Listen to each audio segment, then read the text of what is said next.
মুহাম্মদ রাসূলুল্লাহ সাল্লাল্লাহু আলাইহি ওয়াসাল্লামকে তার আদর্শ মানবে এবং তিনি কিভাবে ক্রাইসিস ম্যানেজ করতেন, কিভাবে অপরচুনিটিকে ইউটিলাইজ করতেন সেগুলো জানবেন, দেখবেন, শিখবেন, ফলো করবেন। আমার মনে হয় কোনো শিক্ষার্থী, কোনো যুবক হতাশ হওয়ার কথা না। রাসূল সাল্লাল্লাহু আলাইহি ওয়াসাল্লামকে আমরা ধারণ করব, জানবো, বুঝবো, শিখবো। তিনিই আমাদের সবচাইতে মডেল ব্যক্তিত্ব। ইসলামের উপাদানগুলোকে প্র্যাকটিস করা হলো সেটাকে মৌলবাদী ট্যাগ দিয়ে, সেটাকে একটি নির্দিষ্ট দলের এজেন্ডা ট্যাগ দিয়ে, সেটিকে অন্য কোনো একটা ট্যাগিং করে কর্নার করে রাখা হতো। কোরআন তেলাওয়াতের আয়োজনে শোকজ নোটিশ দেওয়া, প্রোডাক্টিভ রমাদান আয়োজনে আক্রমণ করা এবং করতে না দেওয়া, এরপরে ইফতারের আয়োজন করলে সেই ইফতারের আয়োজনে আক্রমণের হুমকি দেওয়া, ইসলামী কালচার আয়োজনে জোরপূর্বক আক্রমণ করে সেটি থামিয়ে দেওয়া, নানান ঘটনা এই ক্যাম্পাসের নানান সময়ে নানান রূপে দীর্ঘ সময় জুড়ে হয়েছে। এটা ছিল এই বিশ্ববিদ্যালয়ের একটা অন্যতম একটা রূপ, যেটা আমাদের কাছে ফ্যাসিবাদী আমলে কিংবা তারও আগে পিরিয়ডে নানান সময় নানানভাবে নানান ট্যাগের মধ্য দিয়ে আমরা ফেস করেছি। এটা দুঃখের খবর বা কষ্টের জায়গা যে বিশ্ববিদ্যালয়ে নানা কবি, সাহিত্যিক এবং সব কিছু নিয়ে আলোচনা হয়, যে বিশ্ববিদ্যালয়ে আমাদের নানান ধরনের নানান ব্যক্তিত্ব নিয়ে আলাপ আলোচনা হয়, যাদেরকে অনুসরণ করা হয় এবং যাদেরকে নিয়ে আমরা সব রকমের আলোচনা করে থাকি। কিন্তু সেই বিশ্ববিদ্যালয়ে একমাত্র ব্যক্তি যিনি সবচাইতে বেশি সফল হয়েছেন, একমাত্র ব্যক্তি যিনি সবচাইতে বেশি ক্রিটিক্যালিটি ফেস করে পুরো সমাজকেও পাল্টিয়েছেন, একমাত্র ব্যক্তি যিনি তার জন্মের আগে বাবাকে হারিয়েছেন এবং এরপরে মা হারানো, তারপরে চাচা, তার সকল অভিভাবককে হারানো এবং সমাজের সকল রকমের সম্ভাব্য বিপদ এবং ক্রাইসিসকে ফেস করার মধ্য দিয়ে নিজে বেড়ে উঠেছেন এবং সমাজের ঠিক একটি বিপরীত মত যেটি প্রচলিত, তার বিপরীত মত উপস্থাপন করার মধ্য দিয়ে তিনি চরমতম চ্যালেঞ্জের মুখোমুখি হওয়া এবং দেশ ছাড়াও হওয়া, সবকিছু পার হয়ে তিনি সফল তো হয়েছেনই, সেই দেশটাকে আবার বিজয়ী করেছেন এবং সেই দেশটাকে পৃথিবীর বুকে একটা অন্যতম অনুসরণীয় দেশ এবং মডেলে পরিণত করেছিলেন। সেই ব্যক্তি নিয়ে আমরা আলোচনা করতে পারি না এই ক্যাম্পাসে।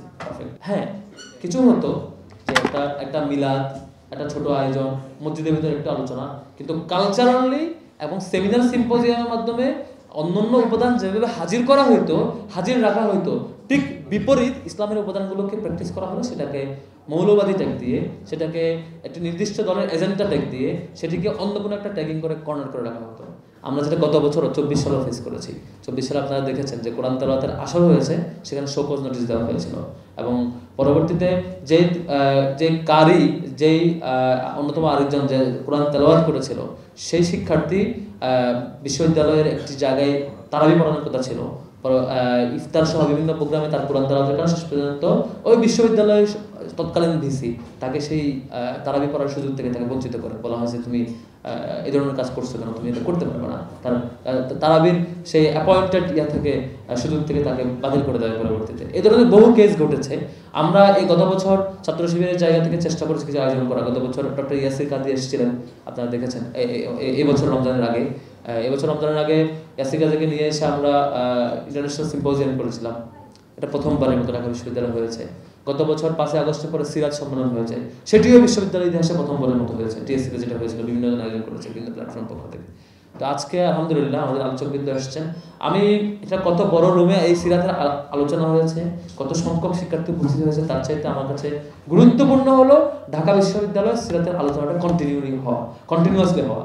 ঢাকা বিশ্ববিদ্যালয়ের শিক্ষকেরা এসে আলোচনা করবেন, সিরাতের আলোচনা, শিক্ষার্থীরা এসে শুনবেন, আল্লাহ রাসূলকে বুঝবার চেষ্টা করবেন, তার লাইফের স্ট্র্যাটেজির যত রকমের সুন্দরতম দিকগুলো ছিল সেগুলো শিখবার চেষ্টা করবেন, তার জীবন থেকে যেখান থেকে অনুপ্রেরণার জায়গা ছিল সেটা নেওয়ার চেষ্টা করবেন। আমি তো পার্সোনালি মনে করি যে বাংলাদেশের যে কোনো তরুণ যুবক যখন মুহাম্মদ রাসূলুল্লাহ সাল্লাল্লাহু আলাইহি ওয়াসাল্লামকে তার আদর্শ মানবে এবং তিনি কিভাবে ক্রাইসিস ম্যানেজ করতেন, কিভাবে অপরচুনিটিকে ইউটিলাইজ করতেন সেগুলো জানবেন, দেখবেন, শিখবেন, ফলো করবেন।